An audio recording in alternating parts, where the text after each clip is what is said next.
आपके सपनों की कार आ गई BMW। किस किस का सपना है BMW खरीदना? कमेंट सेक्शन में कमेंट करके ज़रूर बताइए। वैसे मेरा भी सपना है, आपका किस किस का है कमेंट करके ज़रूर बताइए। तो देखो, एक ही समय पर निकलती है, अच्छी बात है, एक ही समय पर निकलती है तो मीटिंग टाइम तो सेम हो जाएगा।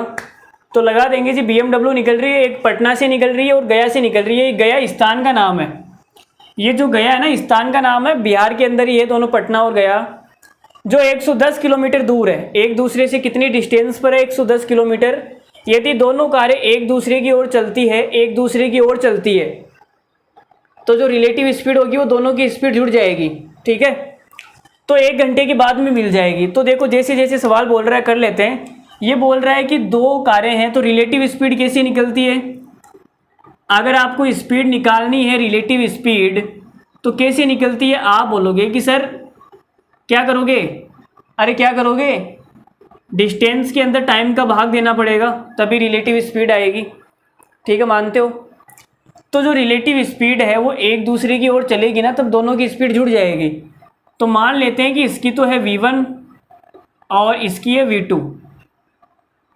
डिस्टेंस कितनी है? 110 और टाइम कितना है? 1 घंटे में मिल जाती है। तो बटे के अंदर 1 आएगा तो कोई मतलब तो है नहीं। तो दोनों की जो स्पीड है उनका योगफल कितना आ गया? 110 किलोमीटर प्रति घंटा, ठीक है। फिर आगे क्या बोला है? और वे एक ही दिशा में यात्रा करती है। एक ही दिशा में यात्रा करती है मतलब ये भी इधर जा रही है और दूसरी वाली भी इधर जा रही है, एक ही दिशा में जा रही है। और जब एक ही दिशा में जाती है तब क्या होता है? तब होता है दोनों की स्पीड घट जाती है। समझ में आ गई बात? तो हम क्या करते हैं, दोनों की स्पीड को माइनस कर देते हैं। तो ये हो जाएगा v1 माइनस v2 बराबर, तो आप बोलोगे सर स्पीड होती है ना डिस्टेंस अपॉन टाइम होती है, डिस्टेंस तो 110 किलोमीटर ही है, टाइम कितना है? तो आप देखो टाइम 11 घंटे का है, तो 11 से 11 कट जाएगा, आंसर कितना आएगा? 0। तो ये आ गया। तो दोनों की स्पीड को जोड़ने पे मेरे पास में आएगा 110 और दोनों की स्पीड का जो अंतर है वो कितना है? 10। तो आप देखो समीकरण, या तो इन दोनों को जोड़ दो, एक तरीका तो ये है कि इन दोनों को जोड़ दो, तो v2 से v2 कट जाएगा, ये कितना हो जाएगा? 2v1 बराबर 110 और ये 120। तो यहाँ से v1 कितना आ जाएगा? 60 किलोमीटर प्रति घंटा,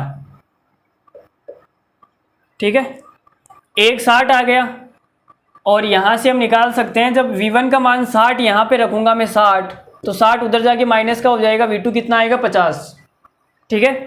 तो एक की स्पीड आ गई 60 और एक की स्पीड आ गई 50। एक तरीका तो आप ऐसे समीकरण को जोड़ के कर सकते हो, या अगर आपको जोड़ना नहीं है तो आप कैसे करोगे? यहाँ पे लिख लो v1 और यहाँ पे लिख लो v2, ठीक है।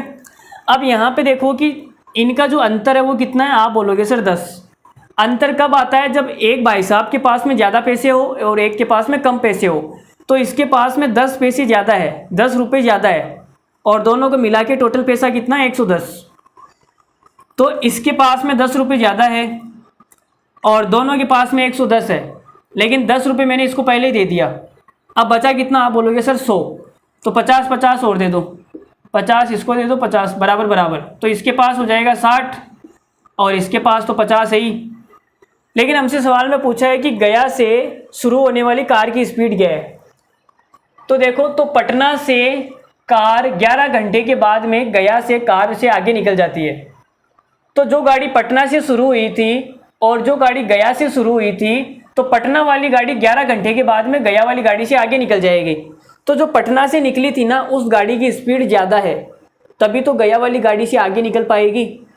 इसका मतलब कि पटना वाली की जो स्पीड है वो तो हो जाएगी 60, ज़्यादा हो जाएगी क्योंकि आगे निकल रही है, और जो गया से निकलेगी उसकी स्पीड हो जाएगी 50 क्योंकि इसकी स्पीड तो कम होगी ना। अरे भाई नहीं समझ में आया क्या? भाई जो गाड़ी पटना से निकली और जो गया से निकली, तो पटना से जो गाड़ी निकली ना वो गया वाली गाड़ी से आगे निकल गई 11 घंटे के बाद में। इसका मतलब उसकी स्पीड ज़्यादा है और इसकी कम है गया वाले की।